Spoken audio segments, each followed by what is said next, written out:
டேய் என்ன இவ்வளோ காலைல எழுந்துட்டு இருக்கிறீங்க? மாமா இன்னைக்கு தோப்புக்கு போனோம்ல அதான். ரொம்ப எக்ஸைட்மெண்ட்டாக இருக்கீங்க போல. சரி ரெடி ஆகலாம், எழுந்துச்சு வாங்க. சரி நான் போய் சுத்த நிற்கிறேன், வந்து குளிங்க வாங்க. ஆலியா, ம் நீ சொன்ன மாதிரி அங்க எல்லாமே பயங்கரமா இருக்கும்ல? ஆமாண்டா. ஏ ஜாலி. இவன் ரொம்ப எக்ஸைட் ஆகுறானே. அவ கூட குழப்பி விட்டுற வேண்டியதுதான். அகில் என்ன உனக்கு மேஜிக் ஹவுஸ் காட்டுறேன் வா. மேஜிக் ஹவுஸா? ஆமா வா. சரி. ம். ஏய் இந்த மேஜிக் ஹவுஸா எப்படி? நம்பலையா? நான் இப்போ உள்ள போறேன்.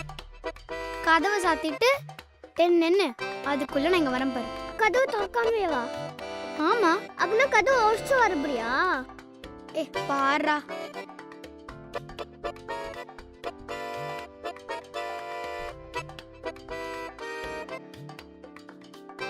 One, 2, 3, 4, 5, 6, 7, 8.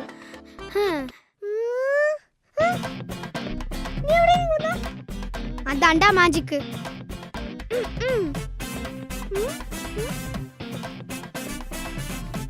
ஏய் எப்படி வந்து சொல்லு. போடா.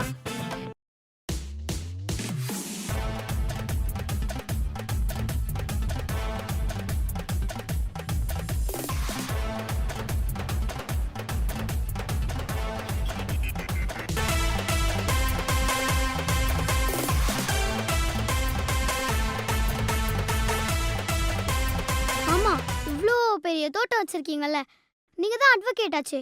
உங்களுக்கு எப்படி டைம் இருக்கும் இவ்வளோ பெரிய தோட்டத்தை பார்த்துக்கிறதுக்கு? நான் வாரத்தில் ஒரு நாள் தாம்மா வருவேன். மற்ற நேரத்தில் தான் இந்த இடத்த பார்த்துக்கிறதுக்கு ஒரு சூப்பர் ஸ்டார் அப்பாயின்ட் பண்ணியிருக்கோம். சூப்பர் ஸ்டாரா?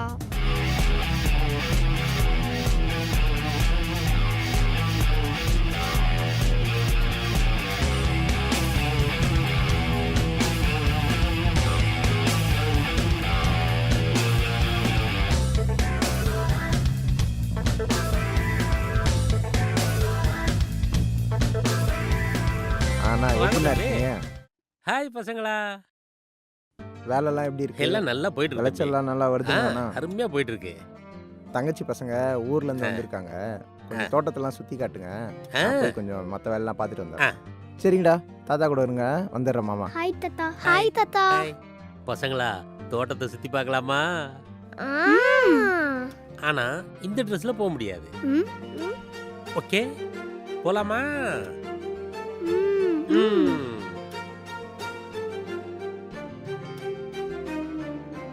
பசங்களா, இது என்ன மரம் தெரியுமா? என்ன மரம்? வாழை மரம். தெரியுமா? தெரியுமே. இந்த வாழை மரத்துல இருந்து என்னெல்லாம் கிடைக்கும்? பனானா கிடைக்கும். அது மட்டும் இல்ல, வாழைப்பழம் கிடைக்கும், வாழைக்காய் கிடைக்கும், வாழைப்பூ கிடைக்கும். இந்த வாழை மரத்துல நிறைய வகை இருக்கு. ஒவ்வொரு வகையிலையும் ஒவ்வொரு மருத்துவ குணம் இருக்கு. வாழையில எல்லா பாகங்களையுமே நாம பயன்படுத்தலாம். உதாரணத்துக்கு இலைய போட்டு நாம சாப்பிடலாம். அப்போ அந்த வாழை இலையில சூடான சாதத்தை போட்டு சாப்பிடும்போது அது உடலுக்குள்ள போகும்போது நல்ல சத்தை கொடுக்கும், ஆரோக்கியமான உணவா இருக்கும், உடலுக்கும் நல்லது. வாழைக்காய் பொரியல் பண்ணலாம், வாழைத்தண்டை கூட்டு வச்சு சாப்பிடலாம், வாழைத்தண்டுல சூப்பு வச்சு குடிக்கலாம். சிறுநீரகத்துல இருக்கக்கூடிய கல்லை கூட அது கரைக்கும். அவ்வளவு மருத்துவ குணம் இருக்குது. வாழை மரத்தை பத்தி வேற ஏதாவது சந்தேகம் இருக்கா? இல்ல தாத்தா, நீங்க எல்லாமே சொல்லிட்டீங்களே. நான் கூட சாதா லீஃப் நினைச்சேன். ராக்கி பாய் ரேஞ்சுக்கு பில்டப் இருக்கு. ஆமாண்டா, நான் கூட வெறும் இலைன்னு நினைச்சேன், இதுல இவ்ளோ பெனிஃபிட்ஸா? சரி வாங்க தாத்தா, வேற ஏதாச்சும் போய் சுத்தி பார்க்கலாம். அடுத்த மரத்தை பார்க்க போவோம். வாங்க வாங்க.